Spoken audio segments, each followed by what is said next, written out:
What is going on, everybody? What is going on, the Catch fam? Hope everyone is doing phenomenal tonight. Hope everyone is having a great weekend. Hope everyone has had a safe Saturday. Excited to be here. Blessed to be here with you guys as always, man. You guys know what time it is, baby. Another 2022 fantasy football mock draft hangout. I'm going to try and do 10 teams tonight. Last night we did 8 teams.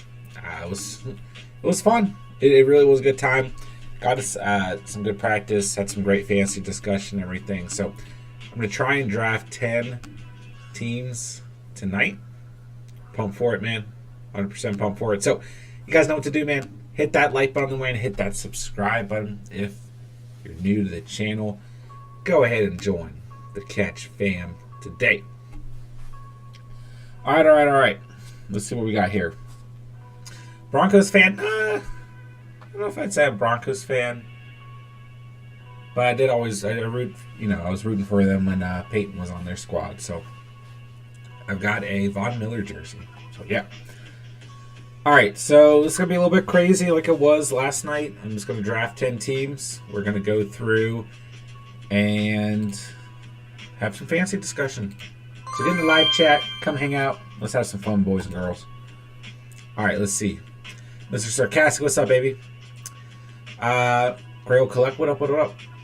So yeah, this is just a, I'm the only person drafting tonight, right? We do subscriber mock drafts as well. So I'm thinking of doing one tomorrow. So if you guys are interested at the end of the stream, I think maybe I'll set up a link and we can do one tomorrow. But we always do on Wednesday night, obviously with Steven as well. So if you guys are interested in hopping on one for the week, I think we're going to do more than one subscriber draft this week. All right, number one, right, we're going JT, right? We talked about this last night. There's a couple options here. I just don't think realistically that in 95% of drafts, you're going to see a player other than JT taken here, right? We've seen Dalvin Cook in our mock drafts. We've seen Najee Harris. We've seen Derrick Henry. Other than that, 9 out of 10 times we're seeing JT selected for very good reason. And there's really just not a lot of discussion to have there, right? So moving on to the second pick, there's a couple routes you could go. For the sake of tonight's mock draft, I'm going to take Austin Eckler off the board at number 2 overall. And listen, for this first tier of running backs, right? I think you got JT, Eckler, probably Najee Harris, Derrick Henry, and then the past 24 hours or so, we really have Javonte Williams creeping up on the board easily into that top 5. Okay. Dalvin Cook, you could argue, is right outside, and then Joe Mixon as well, right? What you get in Eckler is you get the PPR upside, obviously, right? 647 receiving yards, 8 receiving touchdowns last season off 70 receptions. Really, when you're looking at those guys, I mean, Joe Mixon offers pretty decent 314 and 3, but nowhere even close, right? Henry obviously is not getting it done through the air. JT, similar to Mixon, 360 and 2 touchdowns, right? Najee Harris, I'd actually be interested to take a look at a little bit better. 467, 74 receiving yards, 3 touchdowns. So Najee's got some pretty nice PPR upside as well. But still, really, in that first tier of running backs that we've seen being taken, Eckler's offering the most PPR upside. And listen, even with some injuries last year, he only missed 1 game. I don't know what I'm highlighting, but he only missed week 16. So I think easily, we've even, seen him in the discussion for the first overall selection. So him going second overall, I don't think is unrealistic by any means whatsoever. All right, moving on to team 3. We're going to go with another running back here. Let's go ahead and let's take Najee Harris off of the board. Someone who obviously going into his sophomore season has a lot of youth. I think he's going to be a very hot name. 1,200 rushing yards his rookie season, 7 rushing touchdowns, 74 receptions, 467 receiving yards, and 3 receiving touchdowns, RB3 in PPR last season. There's some hesitancy out of some fantasy managers in the sense that we don't exactly know what this offense is going to look like in terms of who's throwing the football, right? And, rest in peace, Dwayne Haskins. Awful news that we got today. So, thoughts and prayers with Dwayne Haskins' family. Awful news. So, 100% rest in peace. Shout out to Dwayne Haskins and his family and all of that. All love, man, all love. But Mitch Trubisky, Mason Rudolph, those are your options, right? And more than likely the Steelers, rumored to draft someone as well. But even if Mitch Trubisky is the starter, I'm not too entirely worried. I think that is actually potentially good for Najee Harris and his overall usage. So I won't be surprised if we have these three backs. These three guys are in the top 5 easily, right? All right, moving on to the next pick. I'm going to go ahead and I am going to take Javonte Williams off the board. We are seeing, we've talked about this throughout the offseason consistently. We are seeing Javonte Williams move up on individual draft boards.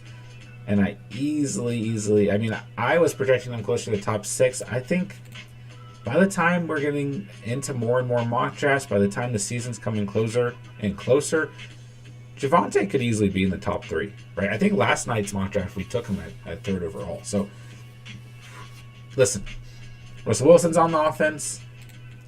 Melvin Gordon's probably going to the Ravens. He had a great rookie season. These are numbers from a 50 split. 903 rushing yards, 4 rushing touchdowns, 43 receptions, 316 receiving yards, and 3 receiving touchdowns off a 50-50 split, right? Going to have plenty of scoring opportunities. That offense is going to have a very good year. At least that's what many of us are projecting. So I like Javonte in the top 5.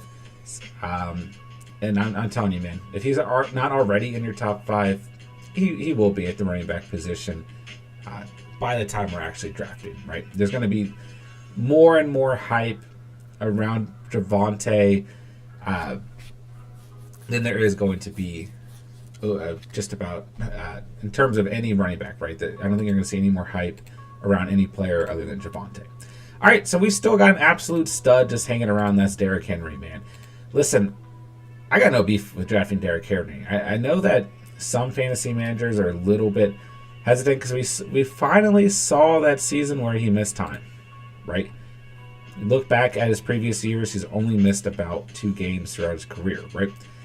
And even though he missed 1, 2, 3, 4, 5, 6, 7, 8, 9 games, still rushed for nearly 1,000 rushing yards and 10 rushing touchdowns. We know he does not offer that PPR upside, but he does not need to. He gets it done on the ground, and he is an absolute monster. Listen, he could go number 1. He could go number 2. He could go number 3. He could go number 4, 5, 6, 7, 8, right? I don't think that realistically he's going to fall out of the top 5 in most leagues and in most drafts. Grail Collect, where do you see Henry going? Yeah. I'm glad we just touched on that, right? I really don't see him falling out of the top 5. But for the sake of tonight's mock draft, just, kind of trying to change it up a little bit and, play some hypotheticals here. But Henry could go anywhere from pick 1 to pick 8. But like I said, I don't see him falling out of the top 5. But for tonight's mock draft, trying to switch it up a little bit and, make it a little juicy, right? All right, let's take a receiver off the board. Let's take our first receiver off the board with Cooper Kupp. It's similar to JT, right? Like, naturally, there will probably be regression off of what Kupp did last season. Arguably the best season all time by a wide receiver, right? Not including playoffs, right? 1,947 receiving yards, 16 receiving touchdowns, 145 receptions, 191 targets. Just an absolute monster season. But like I said, similar to JT, it was easily your RB1 last season. you're going to see some regression in those numbers more than likely. But I think no matter what, Kupp is still your wide receiver 1 taken off the board. So let's move on to Team 7. And, you could go with another running back here. Could go with another receiver here. There are a lot of big names off the board. Let's go ahead and let's take a running back that I feel very good about overall, and Joe Mixon. And listen, RB4 on last season in full PPR. He had a phenomenal season. 1,200 rushing yards, 13 rushing touchdowns, 314 receiving yards, and 3 receiving touchdowns. I want pieces of the Bengals offense. I feel great about Joe Mixon and the Bengals offense as a whole, but also that offensive line has just been completely rebolstered. Does it have? Going to show us the offensive line? No. Oh, yeah, it is. But I don't know if that's updated. Nonetheless, we know that that's only going to help improve Joe Mixon's game overall. It's only going to help improve the Bengals run game. So I feel great about Joe Mixon. I think he's an absolute steal after pick 5. He is falling out of that top tier, and I think, quite frankly, he should be up in that top tier. So I love Joe Mixon. We've seen him drafted anywhere from pick 4 or 5 all the way, to like pick 12. So I'm going to put Mixon a little bit higher in tonight's mock draft. Okay. Moving on, let's go ahead and let's take another receiver off the board. Let's take, for the sake of tonight's mock draft, let's take another piece from the Bengals offense. Let's take Jamar Chase off the board. Could go Adams here, could go Justin Jefferson. All kinds of directions it could go at the receiver position, but I do think that similar to Mixon, the closer we get to the regular season, that some of that crazy momentum from the Bengals offense will continue to hold over into this coming 2022 season. So I could see a lot of fantasy owners willing to take a flyer on a Jamar Chase in his sophomore season after what he did last season, and maybe take him in terms of a more of an upside player as opposed to like a Stephon Diggs, a Justin Jefferson, a Devonta Adams, who are going to give you a little bit more consistency, right? So for tonight's mock draft, let's go and take him off the board. All right. And coming back here, let's go ahead and take Justin Jefferson because I absolutely love everything about drafting Justin Jefferson. I absolutely love everything about what he did last season in his sophomore campaign.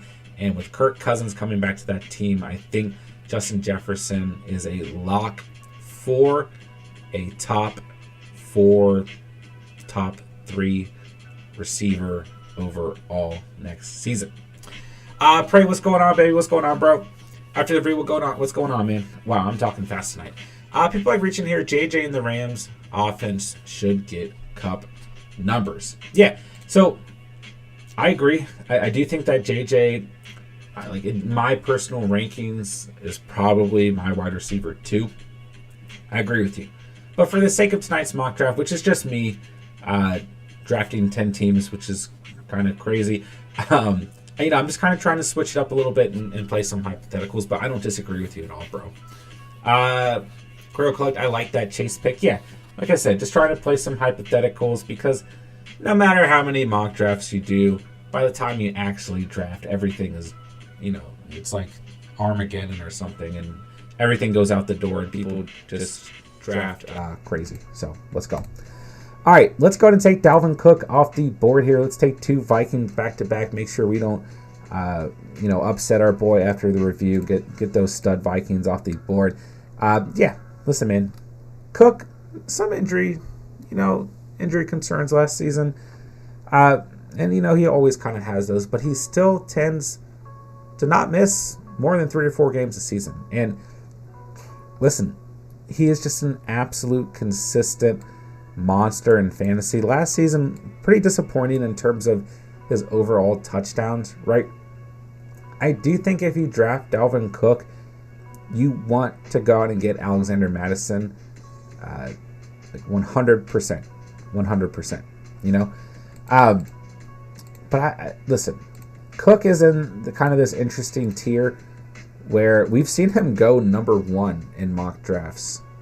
And we've seen him really fall out as well. And I think that has to do with age and injuries, right? But at the end of the day, he's someone that you just have to take off the board. And I still like him. You know, I like Taylor, Eckler, Harris, Williams, Henry, Mixon more. But Cook is definitely the next back that deserves to be taken off the board, in my humble opinion. All right, let's go ahead and let's take another receiver off the board. Let's take Devonta Adams. Listen, wide receiver 2 in PPR last season, right?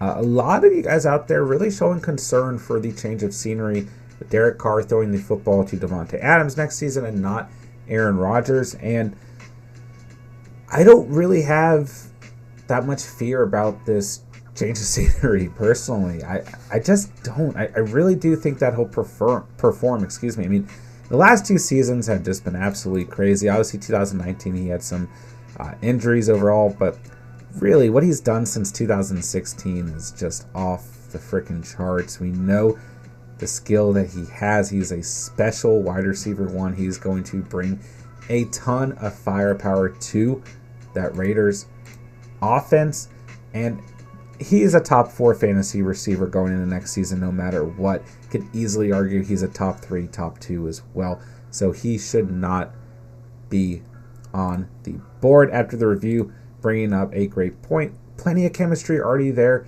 for Carr and Adams, right? I'm not personally concerned about it. I mean, I think this helps Josh Jacobs. I think that it helps Hunter Renfrow get a little bit more open, right? I think that it helps Darren Waller as well. I think that this is going to be a very good overall team. Bryan Edwards, not someone to necessarily sleep on as well. Is Deshaun Jackson still on the Raiders? All right, I guess he is just on the Raiders. He was on the Rams last season. That's kind of interesting too. Is Kenyon Drake healthy? I don't think so. Anyways, I got no beef with the move, and I would not be afraid to personally draft Devonta Adams as my wide receiver 1. All right, let's see here. Let's go ahead and go with the team that's going to have 2 receivers. Let's go Deebo Samuel. You get a ton of consistency out of our boy JJ. Nothing to worry about with your wide receiver 1. And then you take Deebo here, and you get a player who still a top 3 fantasy receiver in full PPR last season, but maybe offers, I don't want to say inconsistency, but a lot more upside, I would argue, than JJ. And I think maybe you could argue a little bit worrisome right now with Deebo causing a little bit of drama over there in San Fran, but also with Mike McDaniels leaving, going to the Dolphins, right? Maybe Deebo isn't exactly utilized how he was last season. But regardless, if he's a San Francisco 49er, he is the heartbeat of that offense. He is an absolute fantasy monster. Did he do crazy things his rookie season? No, but he had a great rookie season by, wide receiver, what's the words I'm looking for? Standards. And in 2020, he was injured. Who knows what could happen there. 2021, just what in the world did we see out of Deebo last season? So, listen, I'm not saying that Deebo offers inconsistency. I feel really good about Deebo. I know that there's some concern for some fantasy managers out there, but personally, I ain't worried about it. If you were to pair him with someone like JJ, you got nothing to worry about. All right, plenty of big names hanging around. Let's just take CMC off the board. Someone's got to do it. Someone's got to pay the price. Someone's got to take one for your league's team, right?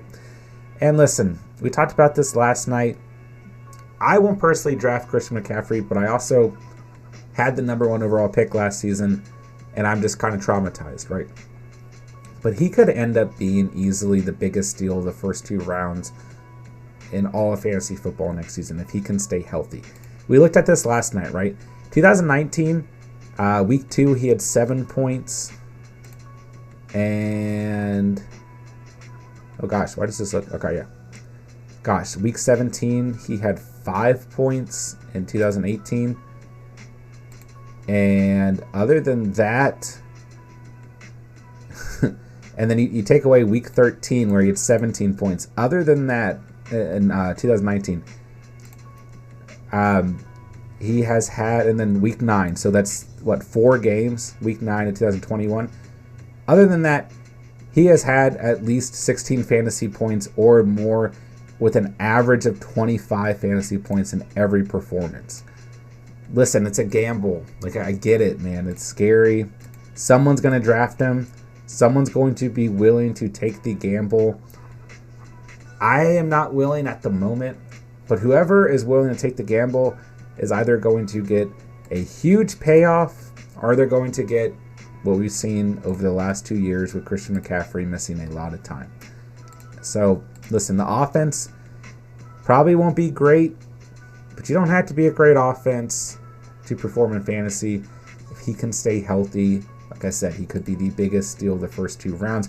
We've seen him go anywhere from like pick 4 to pick 14. So really no telling when CMC is going to be taken off the board. All right, let's see here. We could go double running back here. We could take 1 receiver, excuse me. So you kind of have a consistent player in Stephon Diggs, or you have an upside type of player in Tyreek Hill. Let's take Tyreek Hill off the board. Once again, a lot of you guys really concerned about the change of scenery. I get it. You're going from arguably the greatest quarterback of this current generation. When you're going from Patrick Mahomes to Tua. I get it, okay?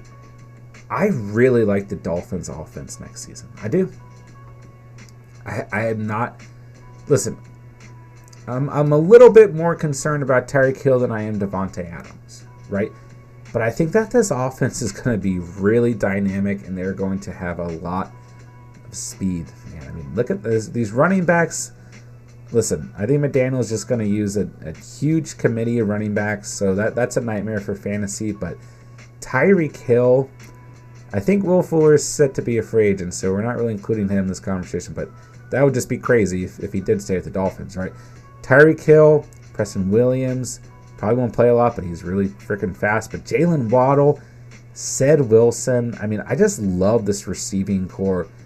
They are going to do some really dynamic things. And you got Mike Gesicki there as well. You added Armstead at tackle. Listen, it's a make it or break it year for our boy Tua. Does he have the best deep ball in the world? No, but he has a better deep ball than I think people give him credit for. And just because in the Chiefs' offense, Patrick Mahomes threw a massive deep ball to Tyreek Hill does not mean that the Dolphins have to do that to use Tyreek Hill effectively. So, listen, I think Hill is still, I think he's outside the top 5, but I already thought, I already liked Kupp, Chase, Jefferson, Adams, and Debo, and arguably Stephon Diggs as well, more than I like Tyreek Hill even before the change of scenery. I mean, we did a really early top 10 rankings, some really early first and second round mocks, like the week after the Super Bowl, and I had Tyreek Hill out of the top 5, top 6, right? But at the end of the day, I do think because of the name and that extreme upside that he offers, that he'll be going easily in this range. So let's move on. Let's add a second receiver to this team. Let's go with a double receiver team. Got Kupp and Diggs here, so a lot of consistency, man. We know Diggs staying with his boy Josh Allen, your wide receiver 7 last season. A little bit of a downtick in comparison to what he did the previous year, and at least in terms of receptions and overall receiving yards. More receiving touchdowns, though. So, listen, he didn't have a lot of games where he was like just doing astronomical things. There's some like early frustration for some fantasy owners who picked Stephon Diggs expecting him to perform maybe like how Kupp or Samuel or even Chase at times, Devonta Adams was performing. But at the end of the day, what you got out of Stephon Diggs was a ton of consistency, and that's what you're going to get going into 2022 as well. All right, so you've kind of got your top tier receivers off the board at this point. I think this is what you're going to see, a big run on running backs, and you're going to start to get this first tier of receivers sprinkled in most drafts overall. Let's go a little bit outside the box and let's take Mark Andrews off the board here. There are a lot of fantasy owners who want to lock up a tight end early. We went over this last night. Mark Andrews is my tight end 1 going into next season. He had an astronomical year last year, over 1,300 receiving yards, 9 receiving touchdowns, 107 receptions off 154 targets. And he didn't just do that with Lamar Jackson at the QB position. He caught all kinds of passes from Tyler Huntley as well. Listen, man, a little bit more youth. I get it. Travis Kelce is probably going to see an uptick in targets with Tyreek Hill out of the picture. But right now, I just feel a little bit better about Mark Andrews. If he went Kelce, I mean, I'm not really going to argue against it. I like them almost in similar fashion, but I'll take Mark Andrews just by a hair. All right, first tight end off the board. Let's go ahead and come back to Team 4 here, who already has Javonte Williams. There's a lot of different directions that you could go, but I'm going to take Nick Chubb off the board here. And, you know, if you're of the group that is looking forward to this Browns offense, you know, after Deshaun Watson more than likely serves some sort of suspension, or just in general, you're more bullish on the Browns with the addition of Deshaun Watson, whether he plays this coming year, whether he plays half the year, whatever it is, right? You should feel pretty damn good about Nick Chubb, right? A little bit more value if you do play like half PPR or standard, because he does find the end zone so often, at least 8 rushing touchdowns in every single one of his seasons. Not a ton of PPR upside at all in Nick Chubb. Kareem Hunt is going to be the back in that backfield that really gets it done through the air. But listen, man, I think Nick Chubb is being a little bit underrated as of right now. And I think pairing him with a back like Javonte Williams would be really, really nice. All right, moving on here. Like I said, we're kind of out of that top tier of receivers. So let's take Deandre Swift off the board here. What a nice player to pair with a youthful back like Najee Harris. Looking at Deandre Swift, right, little bit of injury concerns through his first 2 seasons. He was on pace to be a top 5 fantasy running back last season. So I really don't feel bad about taking him here in the second round whatsoever.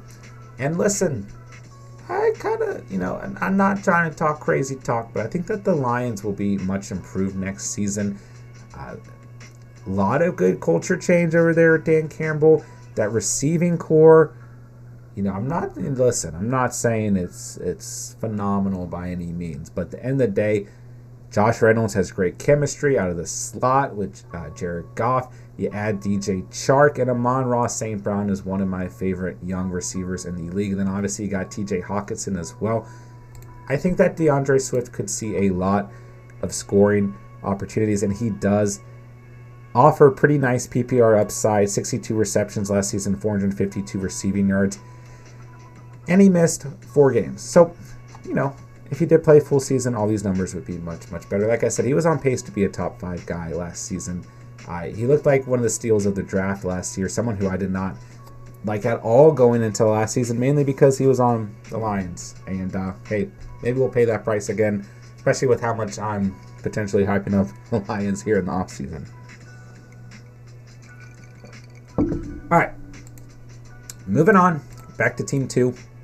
Couple directions you could go here, but I think that Kamara has to come off the board. Obviously, we don't know fully what's going on with his legal issues, if he's going to serve a suspension or not, but this is still a top 8 player at the position in PPR from last season.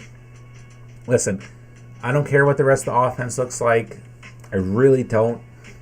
The Saints will utilize Alvin Kamara all they can, right? Doesn't have to rush for 1,000 rushing yards. He gives you extreme PPR upside. He did miss some time last season.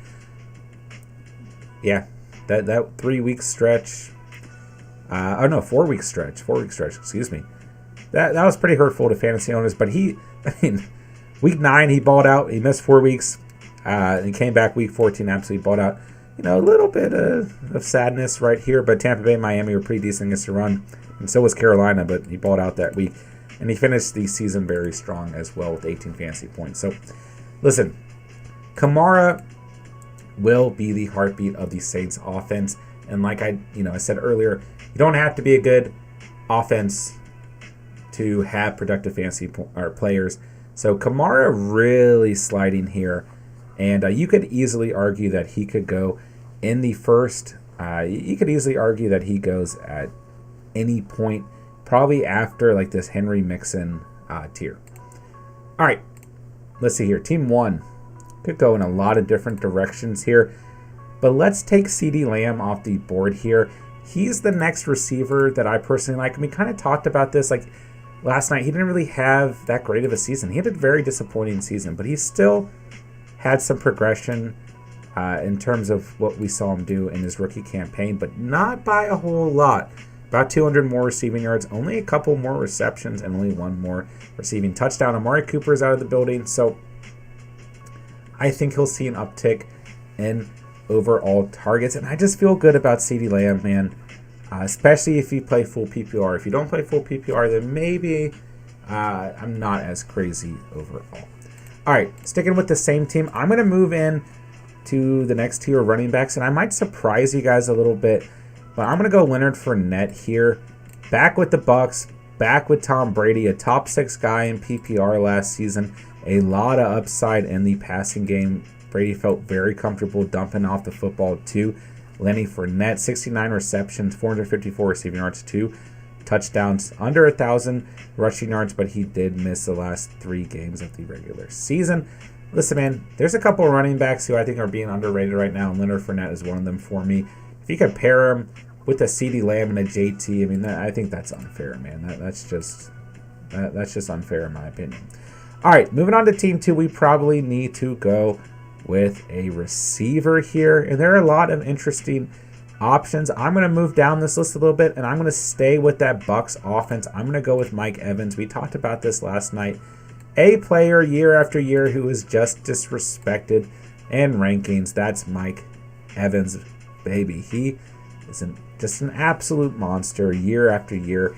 A lock for 1,000 receiving yards as long as he's healthy. Even when he's not healthy, like in 2019, he still gets it done. A lock for probably 8+ receiving touchdowns. Brady trusts him. This offense is going to be Brady-esque again. And 27 receiving touchdowns in the last 2 years. So I got no beef whatsoever with my boy Mike Evans. Let's go with a triple running back team here in Team 3. And I'm moving down the list again. Like I said, I might surprise you with some of these running back picks. I'm going with James Conner, baby. I don't want to hear it, man. I'm tired of the James Conner hate. A top 5 running back last season in both categories, standard and PPR. Chase Edmonds is out the door. Just a monster year. 15 rushing touchdowns, 3 receiving touchdowns. A fantasy beast last season. I don't know why he's being so underrated. I don't understand it. If he falls to me in the 3rd, I don't care if I've already drafted 2 running backs. Like we're playing this hypothetical, I'm taking him off the board, baby. All right, moving on. There's a lot of direction we could go here, but let's take Travis Kelce off the board. Let's get a second tight end. You could really argue that Travis Kelce could go anywhere. Literally, I mean, last season we were seeing him pick within the top 5. And I think maybe as time goes on, we get closer to the actual 2022 season, you could see Andrews and or Kelce moving up and up on board. So let's take him off here. He's going to have a huge uptick in targets with Tyreek Hill out of Kansas City. So I feel pretty good about going ahead and making him the second tight end taken here. All right, Team 5 needs a receiver. Let's go ahead and let's take A.J. Brown off the board. Let's go with a little bit of a Tennessee stack there in Derrick Henry and A.J. Brown. I personally am a little bit hesitant around drafting A.J. Brown as he has really consistently missed some time over the last 2 seasons, but he offers you a ton of upside when he is healthy. He can be an absolute monster. I do think he played not fully healthy at times last season, but you see some of these big performances that he has to offer. And listen, I don't think he's leaving the Titans like this article says. I don't feel great about drafting him, but we'll go ahead and take him off the board. Anthony, what up, baby? What's going on, bro? What's going on? All right, Team 6. probably needs to go running back here, and I think they're getting an absolute steal in Zeke. I get it. We talked about this last night. There are a lot of fantasy managers who are worried about drafting Zeke. I ain't worried about drafting Zeke. Really, he had a great... I mean, listen, 2020, under 1,000 rushing yards, 6 rushing touchdowns. Ooh, I'm going to sneeze. Excuse me. You look at the 2020 numbers overall. Wow, that was a rough sneeze. And he still was being ranked as like a top 7 back by the time we were doing mock drafts in August of last season. And he had a better season in 2021, and he's being incredibly overlooked right now. I get it. There's a couple, you started to see some wear and tear, arguably, with Zeke last season. Then you saw Pollard emerge more than ever as well. So maybe that's why. But at the end of the day, man, like a top 8 guy and an offense that plays very well in the regular season. So I got no beef with Zeke whatsoever. Kittle goes before Kelsey. Team's going to have a scheme to defend him without Tyreek. Debo went crazy, so team's going to have to defend. Kittle is going to be lethal. Yeah, I do think that Kittle is going to be a tight end to absolutely target in that top tier. Really, my top tier tight ends right now is Andrews, Kelsey, and Kittle. I got Waller, and probably Dawson, Knox, and Hawkinson and Goddard in that next tier, just outside. And probably Kyle Pitts, I'm a little bit concerned about, just because the rest of that offense is going to be so bad. But I don't disagree with what you're saying at all. You could argue that Kelsey's going to get more targets. He's probably going to be force-fed by his boy Patty Mahomes. So could be good, could be bad in the sense that you're bringing up that it's going to be easier for teams to scheme against him. So we'll see, right? You could really argue it either way, I suppose. All right, Team 7's got a running back and a receiver, so we could go in a lot of different directions here. We could take the first quarterback off the board, but let's go ahead and let's take another running back in Antonio Gibson. And listen, a disappointing season by Antonio Gibson, but still a top 12 back. I mean, really, I think fantasy owners were looking at what he did in his rookie campaign and looking for him to improve, and he did on the ground, and he did improve through the air as well. I mean, he didn't even score any receiving touchdowns in his rookie season, but we saw the regression in the rushing touchdowns, which I think upset a lot of fantasy owners. But still, looking at the numbers, he deserves to be taken by the 3rd round, especially in a 10-team league, hands down. All right, Team 8. Listen, I'm probably going to surprise you guys again. I'm going to go Josh Jacobs because I do think that the Raiders' offense is going to be vastly improved just with the addition of Devonta Adams, a head coaching change. Hopefully that helps as well. Listen, once again, similar to Gibson, a top 12 back in PPR last season. I always vouch for Josh Jacobs, and that's all I have to say. I believe in him. So let's move on. And let's take, looks like, yeah, this is technically my team, I guess, although all these teams are mine. Let's go ahead and let's take David Montgomery. Let's take a running back for this squad that's got 2 receivers. I think that's a perfect RB1 if he can stay healthy, similar to Josh Jacobs. I just always vouch for David Montgomery. I think he's an absolute beast. But he's got to stay healthy. I get it. But for a team that's got 2 receivers, I do think this is the best available running back. All right, Team 10, let's go ahead and change things up. Let's take a tight end off the board, and then let's take the first quarterback off the board as well in Josh Allen. So you get a stud running back in Cook, a stud receiver in Adams, stud tight end start, and a stud QB as well. In my opinion, Josh Allen will be the first quarterback taken in about 99.9% of all fantasy leagues next season.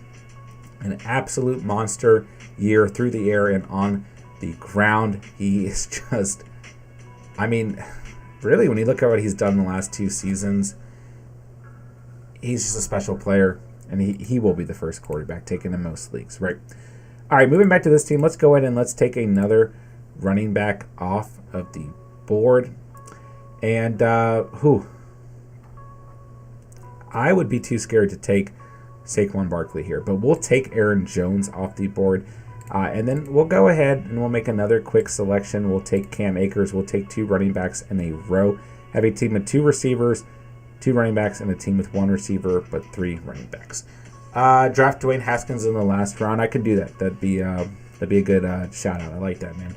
Irv Smith going to be top 6. We'll see, man. We'll see how the Vikings utilize him, bro.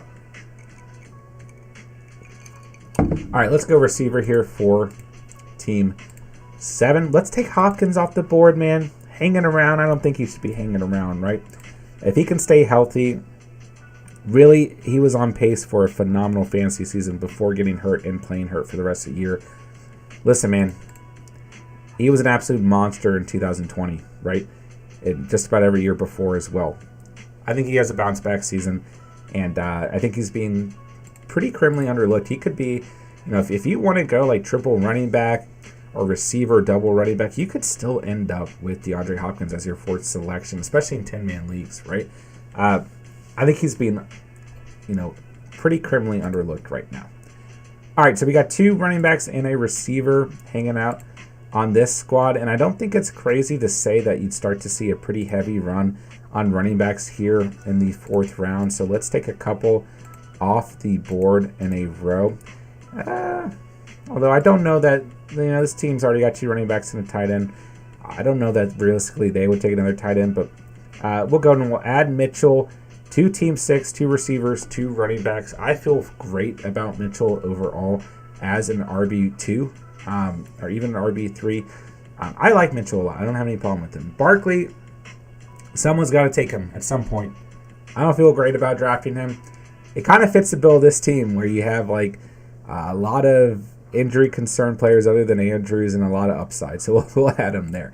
All right, Team 4 needs a receiver. Let's take Keenan Allen off the board, a perfect wide receiver 1. Team 3 needs a receiver as well. Let's take Deontay Johnson off the board. I think both of these guys are absolute fantasy studs. Team 2, we could go ahead and take another receiver. Let's take DK, someone who is sliding and sliding. Let's get a little bit of a run at the receiver position. Let's take Chris Godwin off the board, get $2 on that team. I really like the value of these 4 players that we've been seeing. I think those 4 guys are being criminally overlooked. All right, let's go and take the second quarterback off of the clock, or off of the board, I should say. Let's take Patrick Mahomes for Team 1. Let's bounce back to Team 2 here. There's a lot of direction we could go. We could go another receiver, another running back. We could take a tight end off the board. We could take a quarterback off of the board. Let's take a tight end. Let's take Darren Waller off the board. Get a pretty good overall looking squad there. All right, Team 3. Let's go ahead and take another receiver here. Let's take Scary Terry off the board, still hanging around. And then for Team 4, let's also add a receiver that I really like. Let's take Jalen Waddle here.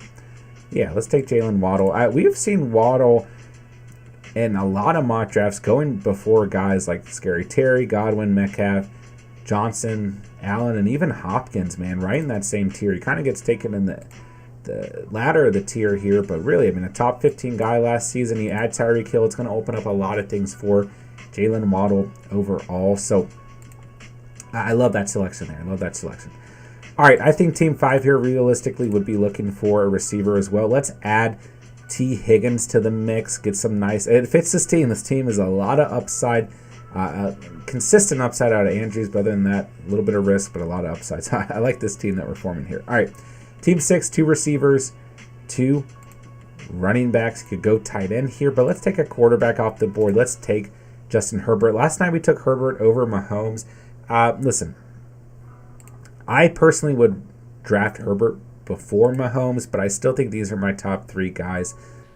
Allen, number 1. Then I kind of got Herbert, Mahomes at number 2. I kind of like the idea of taking Herbert more than Mahomes. And listen, if you think it's crazy, this is your QB2 on the season last year, and then Mahomes should be QB4 if I'm not mistaken. Brady was QB3. So, listen, these are my top 3 quarterbacks, and I'm trying to get Tom Brady really back in that conversation. We'll probably take him pretty early on tonight as well. All right, let's add a tight end to Team 7. Let's go Dallas Goddard, someone who we've started to get a little bit more buzz around here at the catch. And listen, I think it's just an upside play. 830 receiving yards last season, 4 receiving touchdowns, 56 receiving yards. You could go Kyle Pitts here, but there's some hesitancy in terms of how is the Falcons offense going to perform, but I still think Kyle Pitts, you could argue, is going to just almost benefit, off of the sense that there's no one else to throw to. But hey, we'll take Goddard for the sake of tonight's mock draft. Let's go ahead and add DJ Moore to this team. Let's have a little bit of, let's just say this is a Panthers heavy team, right?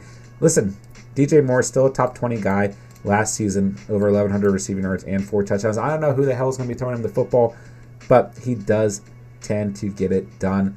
He has tended to get it done over the past 3 seasons, so you should see some consistency there. I mean, he started off last season just on looking like one of the biggest steals of the draft. Those first 4 weeks were just crazy.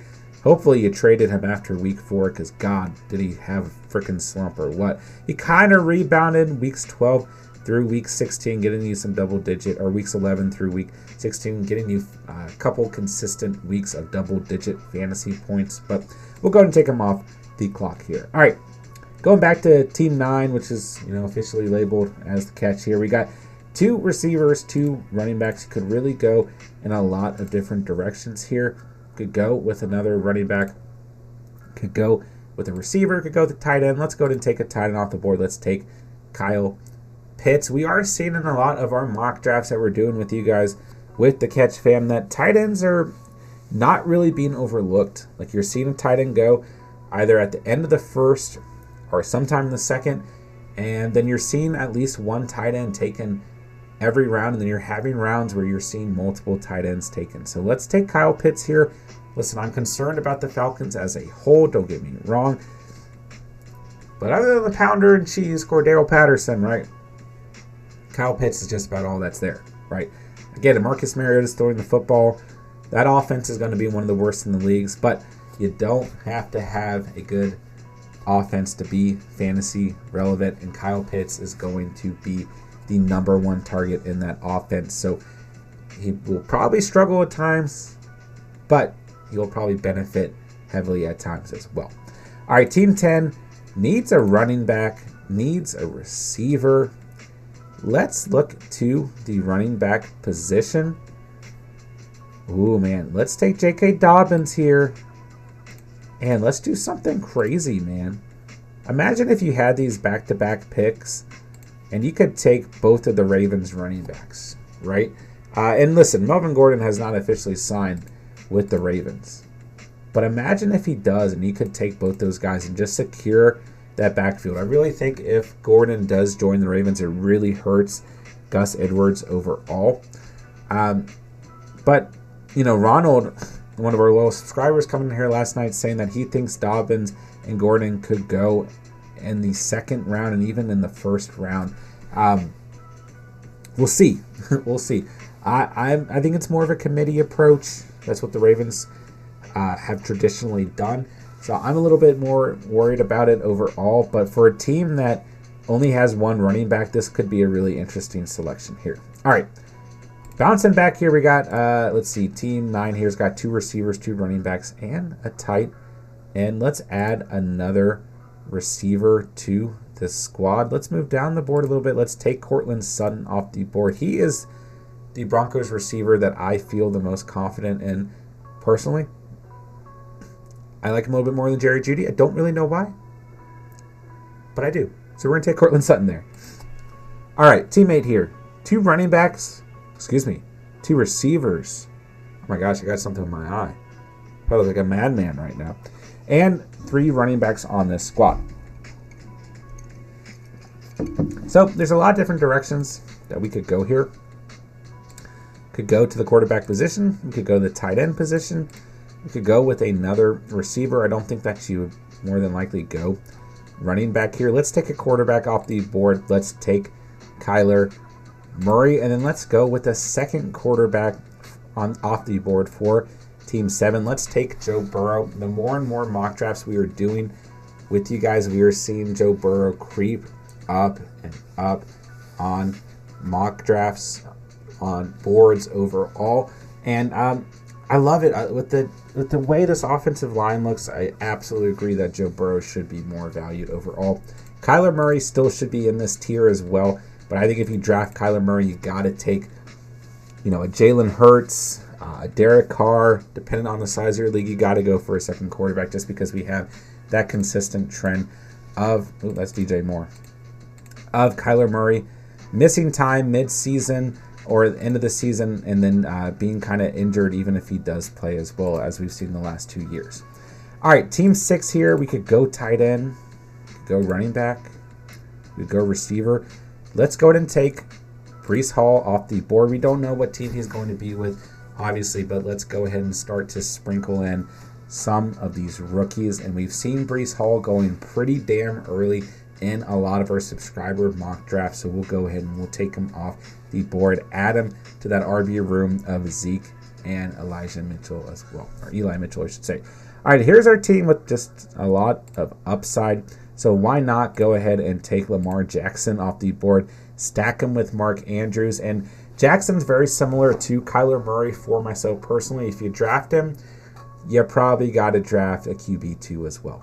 And I also am a little hurt because I owned Lamar Jackson last season, so maybe I'm biased. But nonetheless, let's go ahead and take him off the board. All right, team 4 here, 2 running backs, 2 receivers, and a stud tight end. We could really go in any direction. We could go with another quarterback. We could look to the running back position. Plenty of receivers hanging around as well. Let's go ahead and let's snag Jerry Jeudy off the board, because I do think realistically when Sutton's being taken, we're going to see Jeudy taken shortly after, and vice versa. If Judy's taken first, we're going to see Sutton taken shortly after as well. All right, team 3, we got 3 running backs here and 2 receivers. Looking at the receivers available, I do think that most people would probably go to the tight end position or quarterback position here. So let's take a tight end off the board. Let's take TJ Hawkinson here. Let's move on to team 2. We got 2 RBs, 2 receivers, and a tight end. For the sake of this mock draft, let's stay away from quarterback for this team. Let's take the Browns wide receiver 1. Listen, Amari Cooper was already, being drafted, with some confidence before he even moved to the Browns. Just kind of being floating around as a wide receiver 1 elsewhere, before he got traded in a lot of our mock drafts. So if you do feel good about the Browns offense going into next season, then, hey, he's going to be the Browns wide receiver number 1. Even if Watson does not start the season for the Cleveland Browns, well, the offense doesn't have to be great for a wide receiver 1 to be relevant, right? All right, moving back to team 1 here, we could go tight end here. Well, let's go tight end. And I love Dawson Knox, so we're taking him off the board, baby. But the only reason we're going to go tight end for sure is because this team has that back-to-back selections. So we could go with another running back here, or we could go with another receiver here. You have 2 very consistent receivers in CeeDee Lamb and Chris Godwin. Let's take a little bit of a reach here, so to speak, at least looking at the overall ADP here. Let's take Amon-Ra St. Brown off the board. I would probably pick St. Brown before taking Cooper, DJ Moore, or either of those Broncos receivers. I just feel really good about drafting Amon-Ra St. Brown with what he showed us at the end of last season. Really, the stretch from week 13 with the game-winning touchdown against Minnesota all the way through week 18 of the regular season last year. Just a monster breakout rookie campaign, right? He showed some glimpses, early in the season, but it took some time for him to get going. And when he did, gosh, he's just a beast, right? But 90 receptions, 119 targets, 912 receiving yards, and 5 receiving touchdowns. I think he only improves on those numbers overall. Alrighty, team 2 it is. Back on the clock. They went with Cooper here. You could go quarterback here. We're going to mess around, and we're going to take Travis Etienne off the board. He has been rising in a lot of the mock drafts we've been doing with you guys, with our subscribers here at The Catch. So we'll take him off the board here. He is kind of a hot name to be an RB1 for Jacksonville next season.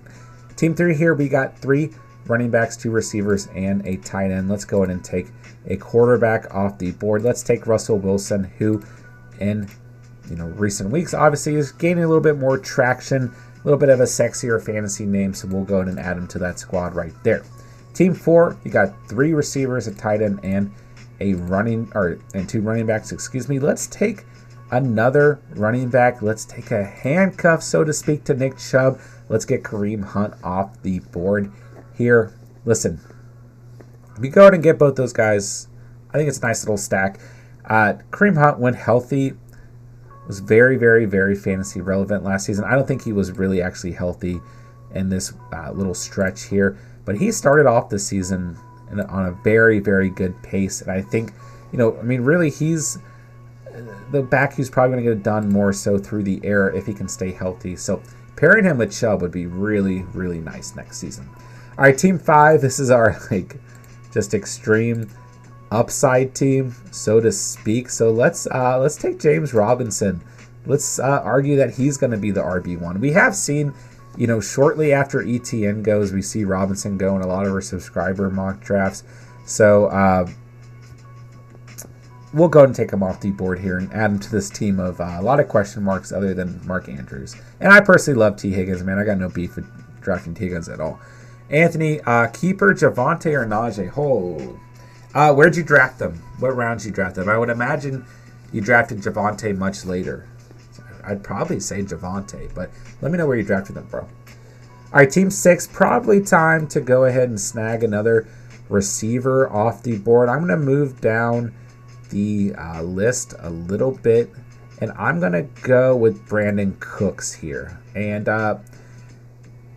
listen, we know he's back with Houston. He's going to be the wide receiver 1. Davis Mills, not an awful rookie season by any means at the quarterback position. Is it going to be good offense? No. But we know that Brandon Cooks can be a top 20 fantasy receiver in that offense and finish with at least 1,000 receiving yards and 6 receiving touchdowns as he's done the last 2 seasons. So I got no beef with Brandon Cooks. He is a true wide receiver 1, and I think he would pair really nicely with the players already on this team. Anthony got Javonte in round 11 or 12. Then you probably, strategically, it's better to keep Javonte unless you have far more conviction in Najee Harris. But more than likely, you're probably going Javonte there, man. I would probably personally go Javonte. But gosh, you really can't. It's going to suck to lose Najee Harris. But hey, man, maybe you end up getting a top 5 pick and you can redraft him, right? But I would go Javonte. That's just an absolute steal, man. I would go Javonte. All right, Team 7 here. We got 2 running backs, 2 receivers, a tight end, and a quarterback. A pretty even peel team overall. If Gordon leaves, I'm going Javonte. Yeah, I think you should. And I think that Gordon will leave, personally. Let's go ahead and let's take Adam Thielen off the board here, man. Listen, I feel good about Adam Thielen. Let's get a little bit of a run at the receiver position, man. There are some receivers that I really feel good about here, but let's add Garrett Wilson in there. Let's add some rookies in there too. Let's get a little bit of a run on receiver. Take Elijah Moore, and yeah, this team especially needs another receiver. So let's go with Hollywood Brown, and this team needs 2 receivers. So listen, I'm overlooking some guys: Michael Thomas, Allen Robinson, Tyler Lockett, even Brandon Ayuk starting to get a little bit more buzz in terms of. Maybe there's going to be some beef there with Debo. But I like Moore, Brown, Renfro, Thielen, Cooks. Other 2 guys I like we'll get to shortly in this kind of same tier. But we're going to try and sprinkle in some rookies here as well. But generally, at some point after you see some of these handcuff running backs taken, right? Dobbins, Gordon, Robinson, Hunt, ETN, maybe a Breece Hall sprinkled in there. He's not really... Well, we don't know if he's going to be handcuffed or if he's going to be RB1. More quarterbacks taken, tight ends taken. You'll probably see a pretty heavy run on receivers. We've seen that happen in a lot of our subscriber mock drafts. All right, let's see here. Team 9, we got 4 receivers now, 2 running backs, and a tight end. Let's go ahead and let's snag another running back off the board. Let's take Michael Carter here. We got 2 Jets on this squad. Why not? All right. Team 8 here, we got 3 receivers, 3 running backs, and a QB. We could, I think that you'd probably get a little bit of a pause at the tight end position. To really, you could go in any direction here.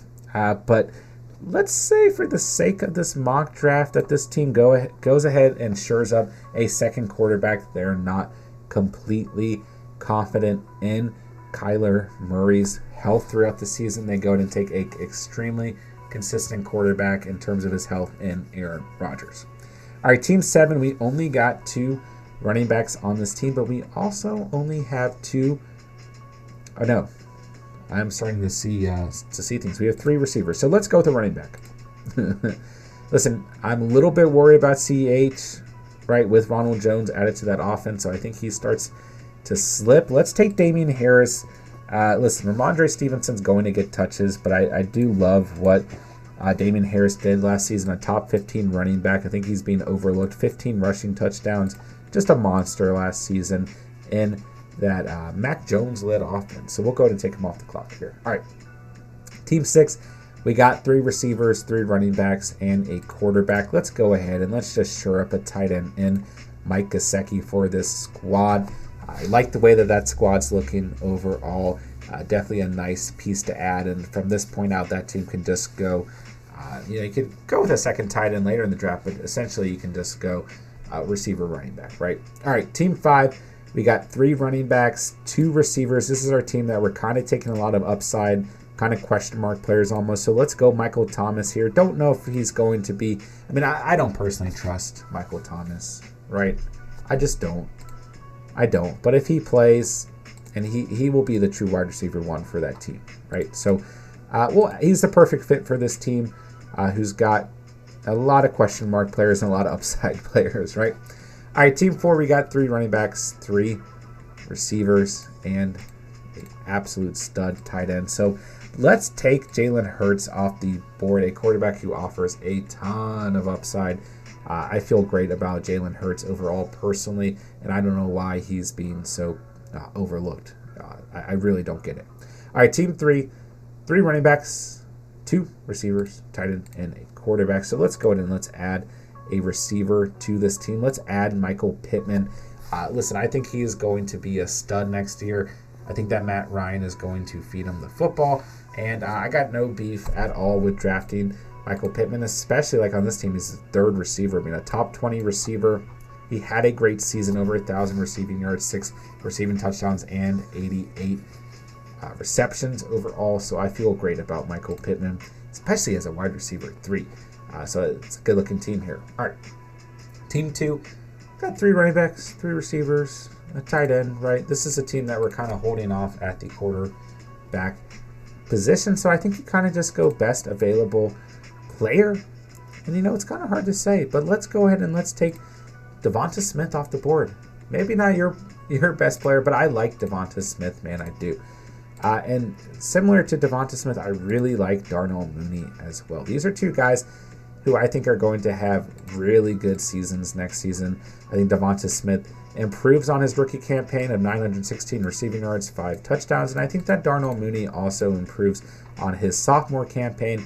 Coming into that true wide receiver 1 position, he should get a ton of overall looks. So I'm good with both of those guys. I want them off the board in my personal rankings at the moment. All right, Team 1, kind of in need of a running back. There's a couple directions you could go here, but someone's got to pick Miles Sanders, so let's get him off the board. All right, Team 2, you could really go any direction. They're going to need a quarterback, but let's continue to go non-quarterback for this team. Let's add Mike Williams to this team. Get 2 Chargers on that team and add another receiver. All right, Team 3. You could, at this point for Team 3, we're just going with the best player available. I mean, you got Russell Wilson, so you could argue that another quarterback should be taken here, and why not? Let's add Deshaun Watson to this team. He is creeping up and up on draft boards, and there are a lot of fantasy owners who are concerned about Russell Wilson's overall durability with what we saw last season. I personally think he'll be just fine, but I think that Wilson and Watson be a really nice combo overall. All right, Team 4, you got 3 running backs, but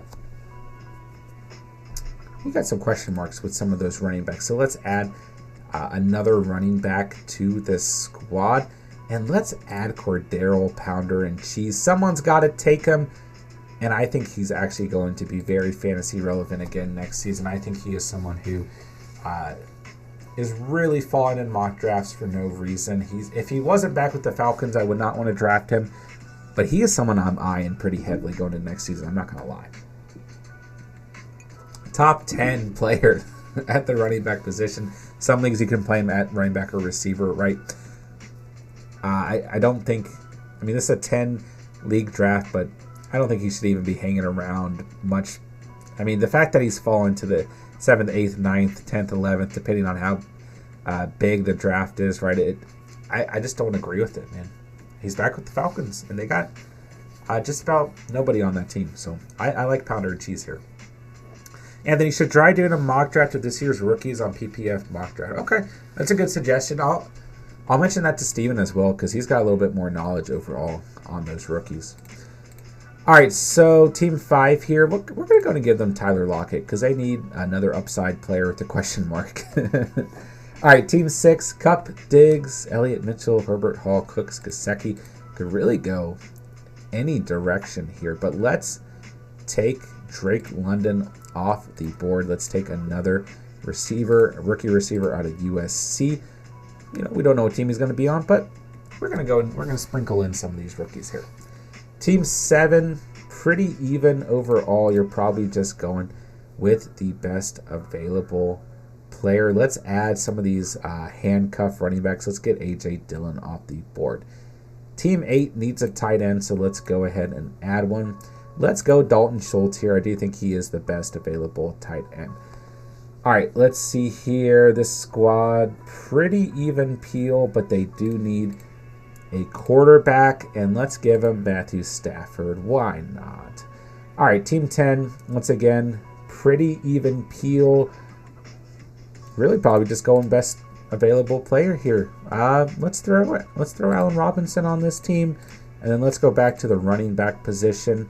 And I'm going to go with Devin Singletary here. He did finish out the season very nice last year. Had a lot of good performances to finish out. You know, weeks 14 through week 18, he was someone who potentially helped you win your fantasy championship and get through the fantasy playoffs as well.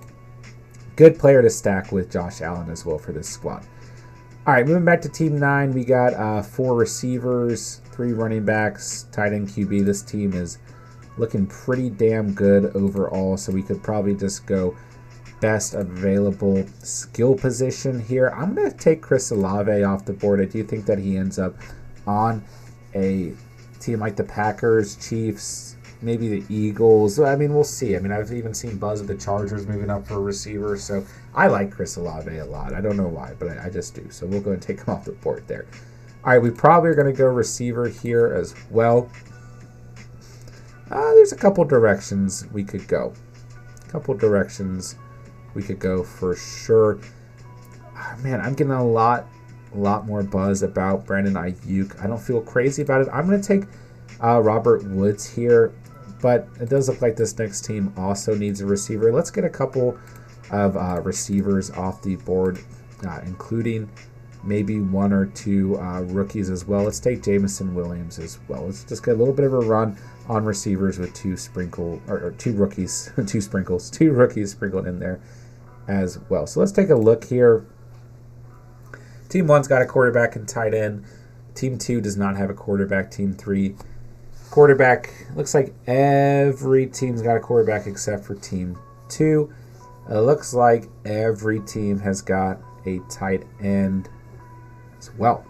So, why aren't you picking CH? It's a good question, man. I mean, Ronald Jones being there, I am concerned about CH, but Team 5, it's the perfect team to add him, right? Because this team has a lot of those upside kind of question mark type players. Yeah, listen, I'm just concerned with Ronald Jones on that offense. I almost want to pick Ronald Jones more because right now you can get him later, right? Listen, he just concerns me. There's just, like it says right there, backfield depth added, right? It's gonna be a committee with those 2 guys. Darrell Williams, Jerick McKinnon still unsigned. If either of them come back, it's even more of a fantasy nightmare. He's been falling very, very significantly in our subscriber mock drafts. But he does kind of fit the bill for this team. So it's kind of perfect time to bring that up. But yeah, I'm just concerned personally with the depth that's been added over there in Kansas City. All right, team 4, you got 4 running backs, a tight end, pretty good receivers. If you're worried about Jalen Hurts, you could go with another QB here, and why not take Dak Prescott off of the board here? Maybe try and screw team 2, who does not have a quarterback right. If you're concerned about Jalen Hurts, then now you've got 2 quarterbacks and one that you could even throw up for trades as well. All right, team 3 in need of a running back at this point in the draft. I'm going to go ahead and add Rashad Penny there, someone who, once again, potentially helped get you through the fantasy playoffs last season and maybe through the fantasy championship as well. Re-signed with Seattle, so I actually quite like Rashad Penny as the RB1 for Seattle. I think he's someone who's really falling in drafts. I'd probably take him right in this tier with Patterson and Singletary and Carter, Harris as well. Dillon kind of in there as a handcuff type back. All right, team 2, let's say they go for another handcuff type player in Tony Pollard. Still quarterback list here in team 2. All right, team 1, really just going skill position here. Let's go ahead and take Chase Edmonds, take a flyer there.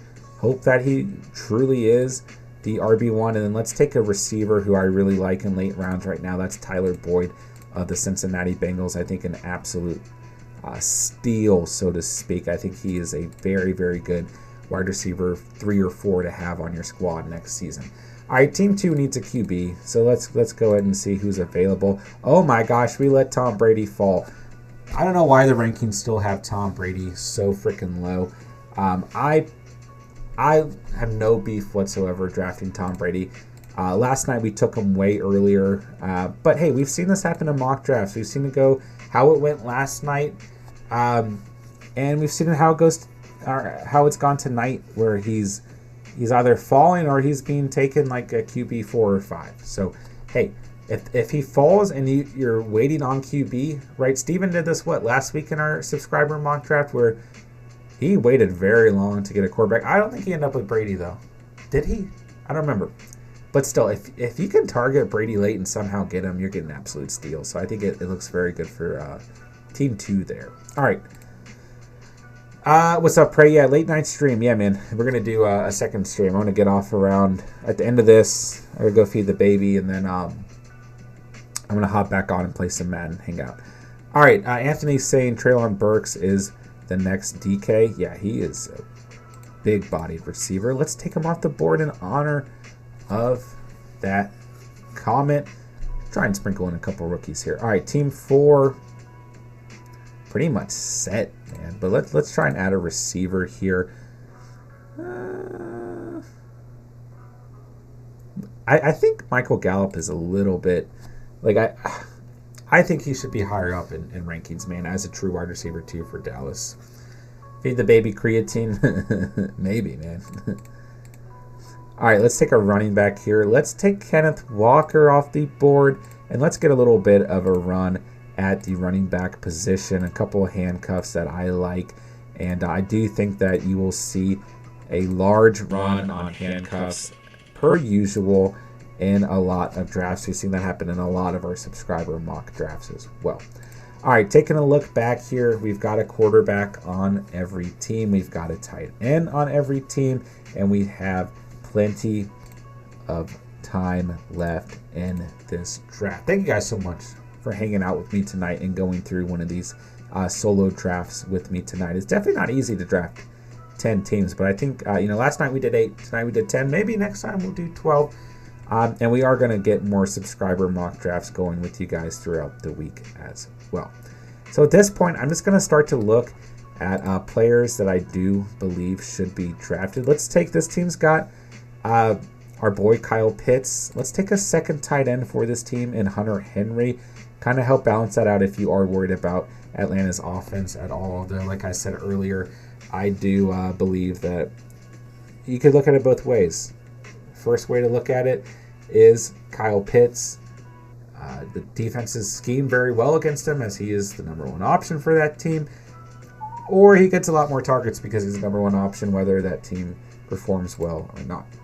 All right. Yeah, dude, Josh Dodson, you're absolute right. Or I don't know why I call him Josh every time, but Jahan Dodson, you're absolutely right. Absolute stud at the receiver position. Right. I know my co-host Steven is really big on him, so let's go ahead and take him off the board as well. All right, let's see here. A lot of different directions you could go here. But let's go ahead and let's take Odell off the board. And, this team's got a lot of receivers and some consistent receivers as well. So let's say that team's willing to sit back a little bit and let Odell ride their IR or bench for some time as he recovers from that injury in the Super Bowl. All right, so at this point, there's a lot of skill position guys. A lot of good players hanging around. I like some upside in Russell Gage. Call me crazy. Let's take him off the board. Let's take Chase Claypool. I do think that he won't be available. Let's take Juju. I don't think he'll be available in a lot of mocks either. Let's say Gronk comes back. Let's give this team that's got Gesicki a second tight end. And what tight ends on this team? Mark Andrews. Why not? This is a perfect team to add a Zach Ertz to. And then why not add a Freiermuth here in a late round as well? I think that kind of maxes out the tight ends here. All right. Let's take a couple looks. So this team's got two quarterbacks. So let's go ahead and add another receiver here. Really do wonder where Jarvis Landry is going to end up, man. I really do. Let's add Tim Patrick here, man. I love that selection. Oh, I love that selection, man. All right, team 2 here. Let's add Christian Kirk because he is going in plenty of mock drafts. Believe it or not. Yeah, man, there are some running backs available, but realistically, the main running back who I see available who's being taken is Chuba Hubbard as kind of a handcuff. Really, I mean, Spiller is something that, a player that makes sense here. Chris Carson, we've seen taken. Gaskin, we've seen taken. Cook, we've seen taken to some degree. Darrell Henderson, we've seen taken as well. And like I said, Chuba's been taken, and Naheem Hines. But other than that, not a lot of big names here, and I don't necessarily think in a lot of 10-team leagues that all those guys will be taken. So looking back at tight ends, I mean, you guys know I've been making some arguments for Noah Fant, Albert O, Irv Smith. Like, these are all names that make sense, but I mean, this team's already got Dawson Knox, right? So I think tight end and running back are out here. I mean, this team's got room at the quarterback position. You could take, let's take a Derek Carr off the board. Why not, man?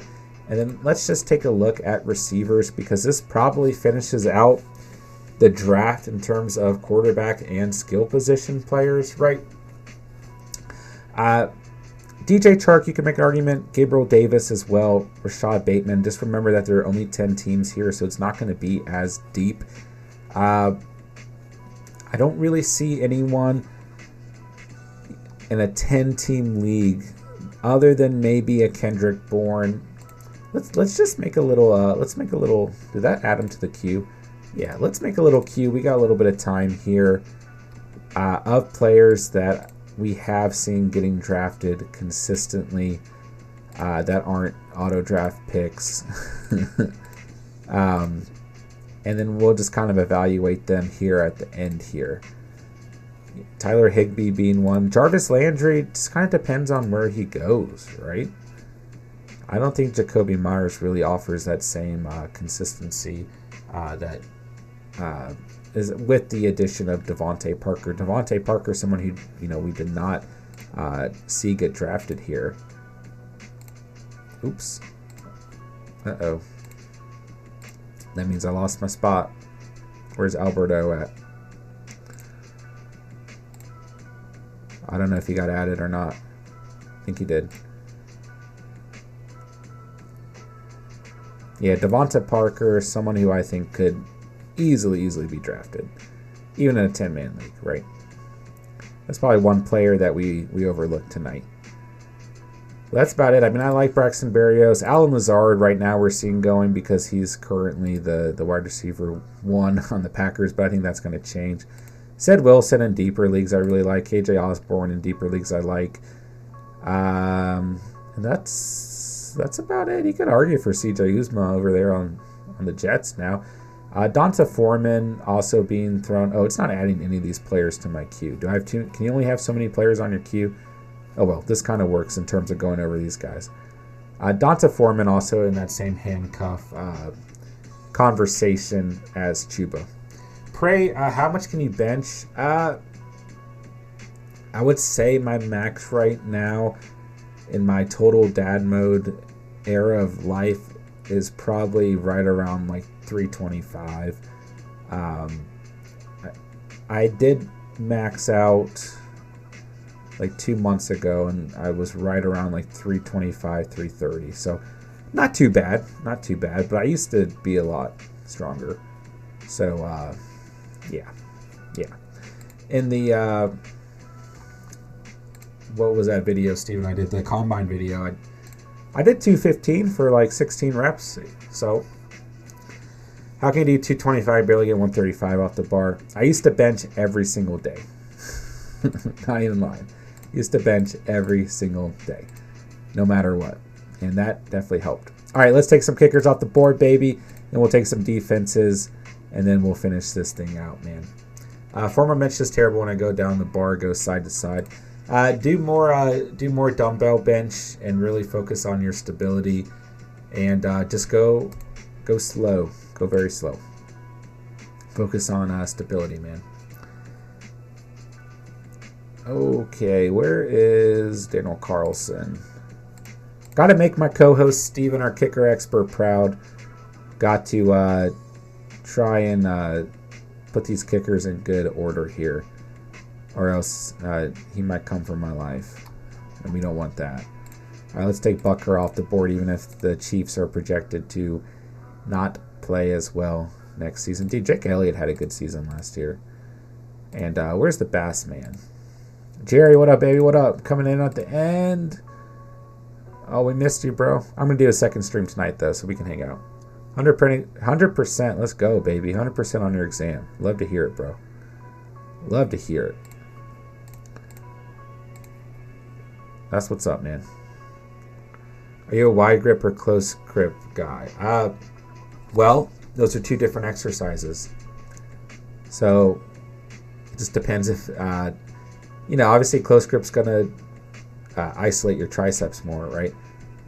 Wide grip will be more traditional. Still work your triceps, but work your chest a little bit more. So I do both. All right, let's get some kickers out of here. Yeah, I got you, Anthony. We're taking him with the final pick. Taking him with the final pick. Back day is always fun, man. Back day is a good day for sure. I agree with that. Who's our final kicker? Who do we want as our final kicker? Let's show Mason Crosby some love here. All right, defenses. The hot defense right now we're seeing is the Chargers. Let's take the Chargers off the board. And let's take the Pats. Where are them Pats at? Let's keep going here. Rams. The Rams. Take the Dolphins. Even with Flores out, I think that unit's going to be just fine. Let's take the Bills. Cowboys, probably just because of what they did last season, probably go earlier. Which do you find easier, wide or close? Wide. But I've done a lot of both. So they're probably just pretty easy for me, to be honest with you. Take the Colts. Just, hey, man, repetition. Work at it like every other day, man.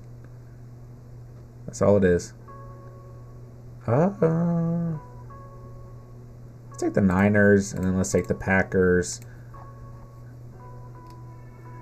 And then, all love.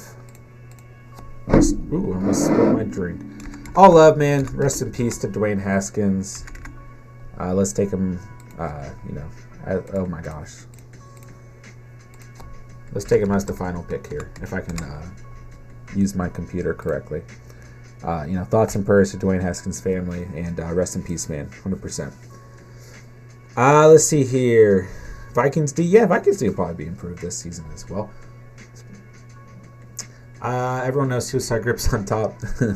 Good for your lower chest there. Whenever you talk health, body topics, find it interesting. Well, good. I'm glad, man. I'm glad to spread whatever knowledge I can. So there we have it, boys and girls. Another great 2022 fantasy football mock draft. Interesting. I found that a little bit easier than last night's, which was 8 teams. This was 10 teams. I think next time I'm going to draft 12 full teams. So this is good practice, and it's definitely not easy. But it definitely keeps my brain going in terms of where we're at with my personal rankings and with what we're seeing in terms of our subscriber mock drafts that Steve and I do with you guys, and just kind of keeping the fantasy conversation consistently going. So yeah, I love doing these, man, and I think as we're making that transition back into more and more fantasy content, we're getting closer and closer to the actual regular season, and this is something that we are going to continue to do. So I have a lot of fun doing this, and like I said, it just it keeps your brain going in terms of where we're at in the fantasy off season. And I do want to start doing more mock drafts with you guys. I'm thinking of setting one up for tomorrow. I'm just a little bit worried. I don't know if we'll be able to get it filled by tomorrow night. But I think we'll go ahead and try, because why not? And I've done 2 mock drafts in a row solo, so to get things sprinkled. I don't know what word I'm looking for. Get things changed up a little bit. Maybe we go ahead and get some of you guys involved as well. So I'll probably set that up in a couple minutes here. So there you have it. I think these teams turned out pretty good overall, and really this is just to get my overall rankings, kind of solidified at this point in the off season. So I think that these are all the players that deserve to be drafted in the 10-man league. We went over there at the end, players that we have seen drafted in our 12-man subscriber mock drafts, and players that could have been taken in this draft as well, maybe over some other players. But at the same time, 10-man league, I think this is essentially what you should expect at this point in the season. Draft will change things up. The rest of the off season, going into training camp, will change things up as well. But at this given moment, yeah, I don't think. Maybe. Yeah, like I said, there are a couple players we went over. Kendrick Bourne. There are some players you could argue for here, right?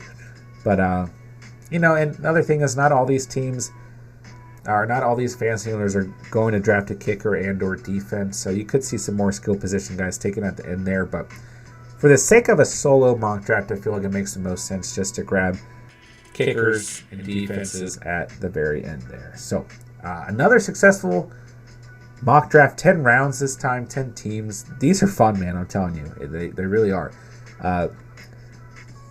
Did the 8-man last night, did the 10-man. I think tomorrow draft with you guys, and then we'll move into maybe a 12-team, or maybe, I don't know. We'll see. Jerry, talk to everyone next time. Yeah, I'll be back on in about an hour and a half, do a late night stream, play some Madden with you guys and hang out. So hopefully you guys can make it, talk some more fantasy and play some Madden into the late night tonight as well. But yeah, just I'm really enjoying doing these solo mock drafts and getting back into some fantasy content as well. Are you doing a mock draft with fans tomorrow? Let me join the draft. Yeah, I'm going to set it up. I'm going to go ahead and set it up right after I end this stream. And tomorrow we'll do, I think I'm going to set it I think I'll set it to 12 teams, but if we have to, I'll cut it down to 10 teams since it's kind of last minute here.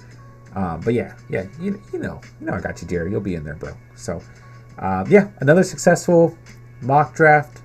Just having a blast doing these, man. I can't wait for fantasy season. So you guys are going to see more and more fantasy content coming in the coming weeks, and a little bit of a shift in the content for the channel. Obviously, we had, the off season. We're still in the off season. NFL drafts coming up pretty soon here. We're going to be able to move 100% in to fantasy content. But you guys saw, Madden shorts, football card content, different things throughout that time period. And obviously I had my own personal stuff going on and needed a little bit of time away, considering that my wife and I had a baby. So we're on a little bit of a better schedule now, and I'm able to hop back into fantasy content. So I'm just excited, man. I'm excited. I love this community, love the Catch fam, love this channel, man. And I'm just pumped for fantasy season to be here, man. I can't tell you how excited I am as every day gets closer to the regular 2022 season, and every day gets closer to 2022 fantasy football, baby. It's amazing feeling to have the daily streams back. 1,000%, Jerry. 1,000%. Man, I love doing this, man. Love this channel, love this community, and I've had an absolute blast it hasn't even been a year, man. July 3rd is 1 year, so of the channel. And Steve and I have just both absolutely loved doing this. So doing this every day is definitely an amazing feeling. I 100% agree. So, all right, we'll go to wrap up this stream. I'll be back on in about an hour and a half at most. And, we're going to play some Madden. We're going to hang out. We're going to have some fun. And, so I'll be back on in a little bit here. So thank you guys for those of you who hung out, those of you who were in the chat, man. I appreciate all you guys. Appreciate anyone who stopped by. Hit that like button on the way out if you didn't do so already. Hit that subscribe button if you're new to the channel. You do find this mock draft. Go ahead and join the Catch fam tonight or today or this morning, whatever time of day it is when you watch this. Join the Catch fam. Hit that subscribe button. Discord link in the description down below. And I am going to set up a subscriber mock draft for tomorrow night as well. I'll get that link out in Discord and on YouTube here shortly. So appreciate you guys. Thank you guys so much. Love you guys.